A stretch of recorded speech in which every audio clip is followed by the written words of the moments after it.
Athènes, il y a 2500 ans, Thésée vient de tuer le Minotaure. Il rentre victorieux et les Athéniens décident de conserver son navire pour l'éternité. Mais le bois pourrit. Alors, planche après planche, il remplace le vieux bois par du neuf.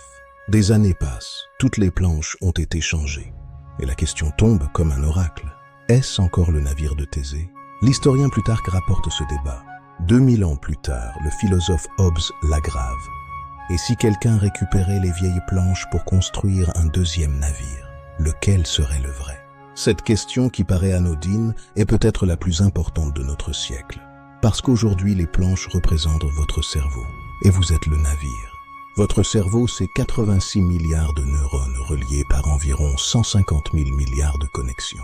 Un labyrinthe à côté duquel celui du Minotaure est un couloir d'autel. Les scientifiques ont commencé à cartographier ces labyrinthes. En 1946, ils ont réussi pour un minuscule ver, C. elegans, 302 neurones.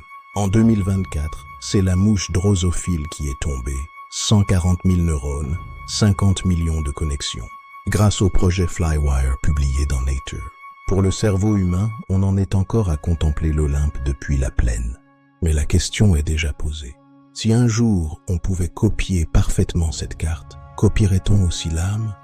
On scanne votre cerveau, on le copie dans un ordinateur. Comme Thésée tranchant la tête du Minotaure, c'est net, c'est brutal, et l'original ne survit pas forcément. Pire, si le scanner ne vous détruit pas, il y a maintenant deux navires de Thésée. Lequel est le vrai? La seconde méthode est plus douce. Imaginée par le roboticien Hans Moravec en 1988, elle consiste à remplacer vos neurones un par un, par des équivalents artificiels, pendant que vous restez conscient. Exactement comme les planches du navire. Pas de rupture, pas de copie, juste une lente métamorphose. À la fin, plus un seul neurone biologique, mais vous avez été vous, à chaque instant. Vous êtes toujours vous. Enfin, l'êtes-vous. Les philosophes se déchirent comme les dieux de l'Olympe. Pour John Searle, le cerveau n'est pas un logiciel. La conscience naît de la biologie, de la chimie, de la chaleur de la chair. Copiez les connexions tant que vous voulez. David Chalmers appelle ça un zombie philosophique.